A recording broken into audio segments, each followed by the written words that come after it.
দমে রাখা বুকের চাপা কষ্টটা ক্রমশই বাড়তে শুরু করে। তের চোখ মুখ হঠাৎই লাল হয়ে যায়, চোখে অশ্রু টলমল করে। রোজরা হচকচিয়ে তের দিকে তাকায়। তে পেছাতে পেছাতে সেই তো পা বাজে পড়ে যেতে নিলেও নিজেকে সামলে নেয়। তে চাকর ডাকে পাতা না দিয়ে তে দুই হাতে মাথা চেপে ধরে। চোখের সামনে ভেসে ওঠে দুইটা সাদা কাপড়ে ঢাকা রক্তাক্ত দেহ। কানে বেজে ওঠে কিছু কথা। বাবা মামা তোমরা কখন আসবে? আমি কিন্তু ভীষণ রাগ করেছি। মামুনি আমার কালই চলে আসবো। বাবাই মাম্মাম তোমার জন্য সারপ্রাইজ নিয়ে আসবে। বাবাই বাবাই ওঠো না, ও মাম্মাম ওঠো না। মাম্মা আমাকে প্রিন্সেস সাজাতে হবে না, আমি তোমাদের জন্য কেক রেখেছি, ওঠো না। ও ভাইয়া মামা বাবাই উঠছে না কেন? এত লাল রং কেন? মাম্মা বাবাই। আচমকা তের চেঁচানোতে সবাই ভয় পেয়ে যায়। জাঙ্কুক দৌড়ে তের কাছে যায়। তেজান কি হয়েছে তোর? এমন করছিস কেন? তে রেগে জাঙ্কুকে ধাক্কা মেরে নিজে থেকে সরিয়ে দেয়। জাঙ্কুক দুই পা পিছিয়ে যায়। সংকাংরা ঘাবড়ে যায়। আপনার সবাই বাজে, কাছে আসবেন না কেউ। এমন কেন করেছেন? আমি বলেছি আমাকে এই দিনটা মনে করতে। আপনার সবাই বাজে, সবাই বাজে, খুব বাজে। তে রেগে কেক ফেলে দেয়, সাজানো রুমটা এলোমেলো করে দেয়। জিনরা এগোতে নিলে তে রাগান্বিত দৃষ্টিতে তাকায়। কেউ আসবে না, দূরে থাকুন বলছি। সবাইকে শেষ করে দেবো আমি।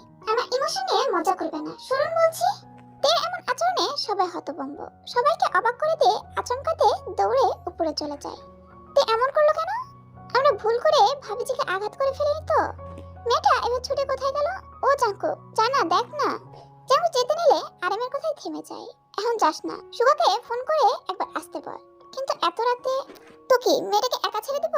ওর মুখের অবস্থা দেখেছো? এখন ওর সামনে কাউকে পাঠানো বিপজ্জনক। সুগার থেকে ডিটেইলস জানতে হবে। আরামের কথাই কেউ আর কিছু বলে না। অগত্যা জাঙ্কুক সুগাকে ফোন করে। ঘন্টাখানেক পর সুগার সুবেন জাঙ্কুকদের বাড়ি আসে। কিরে এত রাতে ডাক? সুগা পুরো রুমে চোখ বুলায়। মুহূর্তেই দুজনের চোখে মুখে আতঙ্কের দেখা মিলে। আসলে সুগা তো জাঙ্কুক তোরা কি পরে জন্মদিন পালন করতে এসব করেছিস? কিন্তু এটা কি করলেন আঙ্কেল? জাঙ্কুক তুই আমাকে একবার জানাবি তো। আসলে আমরা তে কোথায়? ছাদে। সুগা আর সুবেন দৌড়ে ছাদের দিকে অগ্রসর হয়। ওদের পেছন পেছন বাড়ির সবাই যায়। ছাদের দরজা বন্ধ দেখে দুজনে ঘাবড়ে যায়। পরি দরজা খোল। তে বোন দরজা খোল না। পরি লক্ষ্মী সোনা বোন দরজা খোল। ভাইয়া এসেছে তো, ভয় পাস না, খোল। ভাইয়া আছে না, ভাইয়ের কথা শুনবি না। পরি দরজাটা খোল। সুগার চোখে পানি চলে আসে। চোখ মুছে পুনরায় আঘাত করতে নিলে দরজা খুলে যায়। সুগার সুবিন দরজা পেরে ছাদে প্রবেশ করে। দেখে হাঁটুতে মুখ গুজে বসে থাকতে দেখে সুগার বুক মুচড়ে ওঠে। সুগার নিঃশব্দে তের পাশে বসে তের মাথা টেনে নিজের বুকে জড়িয়ে নেয়।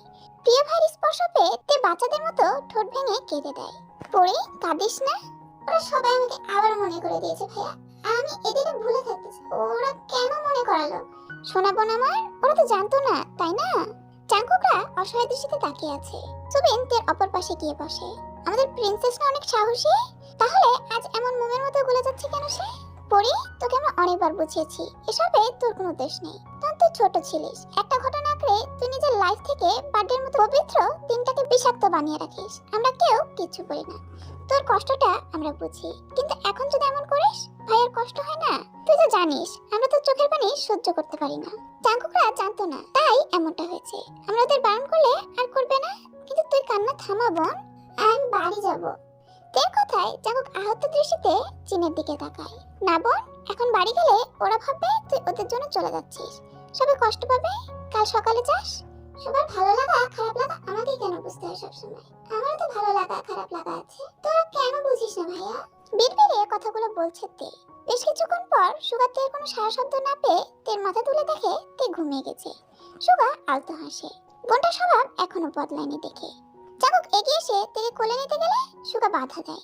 আমি নিয়ে যাচ্ছি, তোরা ড্রয়িং রুমে গিয়ে বস, আমি আসছি। সুগা থেকে রুমে শুয়ে দিয়ে নিচে আসে। সুবিনের পাশে বসে একটা লম্বা শ্বাস নেয়। মনে পড়ে কালকের পরের দিন তো ওদের বাবা মায়ের মৃত্যুর 18 বছর পূর্ণ হবে। সেদিন তের জন্মদিন ছিল। ইউসুফ আর ওনার স্ত্রী কোনো গোপন কেসের তদন্তের জন্য কোথাও গিয়েছিলেন তের জন্মদিনের 2 দিন আগে, কিন্তু ফোনে বলেছিল তের জন্মদিনের সমস্ত আয়োজন করে রাখতে। ওনারা দুজন বিকালের মধ্যে চলে আসবে। তের বয়স তখন 7 বছর। ছোটতে 8-10টা বাচ্চার মতোই ভীষণ খুশি ছিল। তে বাচ্চাদের সাথে সারা বাড়ি ঘুরে খেলছিল। তে খেলার ফাঁকে ফাঁকে বারবার বাবা মা আসার জন্য গেটের কাছে যাচ্ছিল, কিন্তু প্রতিবারই মন খারাপ করে ফিরে আসে। এক পর্যায়ে ইউসুফকে ফোন লাগায়। শুভ জন্মদিন মামুনি। তোমার মামুনি ভীষণ রেগে আছে বাবাই, তোমরা জলদি চলে আসো, আমি ওয়েট করছি। আসবো তো মামুনি। বাবাই মামা তোমার জন্য সারপ্রাইজ নিয়ে আসবে। তে খুশি হয়ে ফোন কেটে দেয়, কিন্তু সময় নিজের মতো করাতে থাকে। তের বাবা মার আসার খবর নেই। তে কেটে দেয় আর বলে ওঠে মাম্মা বাবাইকে ছাড়া কেক কাটবে না। শেষমেশ গঙ্গে বলে ওঠে, তে মামুনি, তোমার বাবাই মাম্মা জ্যামে আটকে আছে, আমাকে বলেছে তুমি যেন কেক কেটে নাও, ওরা কিছু সময়ের মধ্যেই চলে আসবে। গঙ্গর কথা বিশ্বাস করে তে কেক কাটে। নিজের মাম্মা বাবার জন্য কেক আলাদা করে রাখে। রাত 12টার দিকে বাড়িতে খবর আসে ইউসুফ আর সেজং যে গাড়িতে আসছিল সেটা অ্যাক্সিডেন্ট করেছে। দুজনের অবস্থা গুরুতর। এদিকে বাবা মাকে আসতে না দেখে তে আরো ডেসপারেট হয়ে ওঠে। কেউ থেকে ইউসুফ আর সেজং এর অ্যাক্সিডেন্টের কথা জানায়নি। পুরো একদিনের পরের দিন সকালে হসপিটাল থেকে হঠাৎ খবর আসে সেজং আর ইউসুফের অবস্থা শোচনীয়। পুরো শহরে মুহূর্তে বাতাসে বেগে ছড়িয়ে পড়ে মেজর ইউসুফ এবং অ্যাডভোকেট সেজং এর মৃত্যুর খবর। ছোট্টতে তার বাবা মার ডেড বডির সামনে এসে দাঁড়ায়। বাবা মামা, তোমরা এখানে ঘুমিয়ে আছো? তোমাদের সাথে আমার জন্মের কাটে। জানো আমি কতক্ষণ ধরে অপেক্ষা করছিলাম? ভাইয়া দেখেছিস, ওরা এখনো ঘুমাচ্ছে। বোন, ও বাবাই মাম্মা, ওঠো। আমি তোমাদের উপর রেগে নেই, সত্যি বলছি। কেক রেখেছি আমি তোমাদের জন্য। ও মাম্মা, আমি প্রিন্সেস সেজেছি। তুমি না বলেছিলে আমার ছবি দেখবে? তাহলে ঘুমিয়ে আছো কেন? ওঠো না। তে শোন, ও চুবিন ভাইয়া, মামা বাবাকে উঠতে বলো না, আমাকে তো রাগ হচ্ছে। তেরে ছোট্ট গলায় একরাশ অভিমান মিশ্রিত কথাগুলো সেদিন ওর বাবা মার ঘুম ভাঙাতে পারেনি।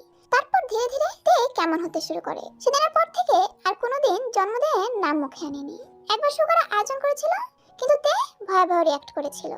এক পর্যায়ে সেন্সলেস হয়ে যায়। সেদিন ডাক্তার জানিয়েছিল নিজের জন্মদিনের উপর ওর প্যানিক অ্যাটাক হয়ে গেছে। এই দিনটাই ওর স্টার মামা বাবার কথা মনে পড়ে যায়। তের বয়স যখন 12, তখনই তে বুঝতে পারে ওর মা বাবা স্টার হয়ে গেছে। এটা কোনো সুখবর না, ওর জীবনের সবচেয়ে বড় শূন্যতার জায়গা। সেদিন থেকে বাড়ির প্রত্যেকে এই দিনটা মনে রেখেও ভুলে যেত। তেও সারাদিন নিজেকে রুমবন্দি করে রাখতো। এতটুকু বলে সুগা চোখের কার্নিশের পানিটুকু মুছে চাঁকুকের দিকে তাকায়। রুমের সবাই বাকরুদ্ধ। নিজেদের অজান্তে এত বড় কষ্ট দিয়ে ফেললাম মেয়েটাকে। সব আমার দোষ, আমি না জানালে তো এসব হতোই না। না ভাবি, চাঁকু, তোমাদের কোনো দোষ নেই। তোমরা ওকে খুশি করতে চেয়েছিলে, কিন্তু তোমরা তো জানতে না সব আমারই ভুল হয়েছে। আমার তোমাদের বলে দেওয়া দরকার ছিল। আঙ্কেল আন্টি, আমি জানি পুরো প্যানিক অ্যাটাক হওয়ার পর হয়তো বাজে বিহেভ করেছে, তার জন্য দুঃখিত। আপনারা কিছু মনে করবেন না, কাল সকালে দেখবেন সব ঠিক হয়ে যাবে। সুগা, জিমিন ফোন করেছিল, বাড়ি যেতে হবে, অনেক রাত হয়ে গেছে। আজ বরং থেকে যাও। তা হয় না আঙ্কেল, ইয়ং মেয়েটার শরীর ভালো না তেমন, আমাকে যেতে হবে। আপনারা চিন্তা করবেন না, আর এর জন্য আমি আবারও দুঃখিত। না না বাবা, এসব বলে আমাদের লজ্জা দিও না। আসল অপরাধী তো আমরা। মেয়েটার ক্ষত জায়গায় আবারও ক্ষত সৃষ্টি করলাম। সুগা কিছু না বলে দীর্ঘশ্বাস ছাড়ে। সুগার সুবেন সভা থেকে বিদায় নিয়ে বেরিয়ে যায়। চাঙ্কু, তুই তের কাছে যা, আমি ওর খাবার নিয়ে আসছি। চাঙ্কু রুমের দিকে অগ্রসর হয়। বিছানার মাঝে তের নির্জীব মুখটা দেখে চাঙ্কুর চোখ ভিজে ওঠে। তের উপর চোখে কপালে চুমু খায়। আম সরি জান, তোকে আবারও কষ্ট দেবার জন্য সত্যি সরি। ঘুমের মাঝে কপালে তরল পদার্থের অনুভূতি হতেই তের ঘুম পাতলা হয়ে আসে। কাল বেশ খানিক সময় কান্নার ফলে মাথাটা ভার হয়ে আছে। চোখে সূর্যের তীর্যক রশ্মির আলো পড়তেই তের চোখ মুখ কুঁচকে নেয়। অতঃপর পিটপিট করে চোখ খুলে ঘাড় বাঁকিয়ে দেখে চাঁদের পাশে বসে ওর দিকেই তাকিয়ে আছে। তে ধপাস করে উঠে বসে। আর ভূতের মতো ডাগর ডাগর চোখে দেখবে না তো, ঘুম থেকে উঠে এসব দেখলে ভয় লাগে। হসপিটালে যাবে না? কয়টা বাজে? 10:35। ও আচ্ছা। এই কি? তে হালকা চেয়ে ঘড়ির দিকে তাকায়। সময় দেখে তের চোয়াল ঝুলে গেছে। এত সময় লাস্ট কবে ঘুমিয়েছিল তের মনে নেই। তে তাড়াহুড়া করে নামতে নিলে শাড়িতে বাঁচিয়ে বিছানায় ধপাস করে পড়ে যায়। চাঁকু মন খারাপের মাঝেও শব্দ করে হেসে দেয়। তে চোখ মুখ কুঁচকে চাঙ্কুকের দিকে তাকায়। চাঙ্কুক, হাসবা না, উঠাও। তের হাত টেনে চাঁক থেকে উঠায়। তে চাঙ্কুকে বুকে হালকা ধাক্কা দিয়ে দূরে সরিয়ে দেয়। ধাক্কা মারলে কেন? ইচ্ছে হয়েছে তাই। তে চাঙ্কুকের পাল্টা জবাব না শুনেই ওয়াশরুমে ঢুকে যায়। চাঙ্কু একটা দীর্ঘশ্বাস ছেড়ে নিচে নেমে যায়। কি রে, উঠলো? হ্যাঁ, মাত্র উঠলো। ঠিক আছে তো? কার ঠিকঠাক কথা বলছো মা? কারো কিছু হয়েছে? তের কথায় সবাই সিঁড়ির দিকে তাকায়। আজ ফ্রাইডে হয়, সবাই বাড়িতেই আছে। আরে, সবাই আমাকে দেখে থমকে যাও কেন? আমি তোমাদের কথার মেশিন মিউট করে দেই আজও? সবাই তের দিকে তাকিয়ে আছে। কেউ দেখলে বলবে এই মেয়ে কাল এত কিছু করলো। খেতে আয়, দুপুর হয়ে যাচ্ছে, কখন খাবি? এখন খাবো না, একটু পর হসপিটাল যাব। কি খাবি না? কাল রাতেও খাসনি, এখন খাবি না? এসবে খাওয়া নিয়ে এত বাহানা কিসের তোদের? শাশুমা, রাগো কেন? খাবো তো, আমি কি না করেছি নাকি? তের কথায় জিন রাগের মাঝেও হেসে দেয়। তে হাসতে হাসতে হঠাৎ মুখ মলিন করে ফেলে। কাল রাতের জন্য সরি মা, বাবা, সবাইকে সরি। আসলে আমি এসব বাদ দে, খেতে আয়। তেরা খেয়ে দিয়ে ড্রয়িং রুমে জড়ো হয়। তে আর চোখে চাঙ্কুকের দিকে তাকায়। বেচারা চোখ লাল হয়ে আছে। কি ব্যাপার, কেঁদেছে নাকি? শায়দ আমার বিরহে ঘুমায়নি। বুঝলি তে, গ্রাম থেকে আমার আব্বু আম্মু আসবে। কতদিন পর আসছে? কবে আসবে? সামনের সপ্তাহে আসবে। ও। আচমকা পিছন থেকে কেউ জড়িয়ে ধরায় চাঙ্কুক চমকে যায়। কানে ফোনে পিছনে ফিরে দেখে তের হাত টেনে নিজের সামনে এনে বুকের সাথে জড়িয়ে ধরে পুনরায় কথা বলায় মনোযোগী হয়। তে দুষ্টু হেসে বুকে মুখ ডুবিয়ে জোরে শ্বাস নেয়। অতঃপর অধৈর্য হয়। চাঙ্কুক চমকে তের দিকে তাকায়। বেচারা ফোনে একটা জরুরি মিটিং এর সম্পর্কে কথা বলছে, আর এই মেয়ে দুষ্টুমি শুরু করেছে।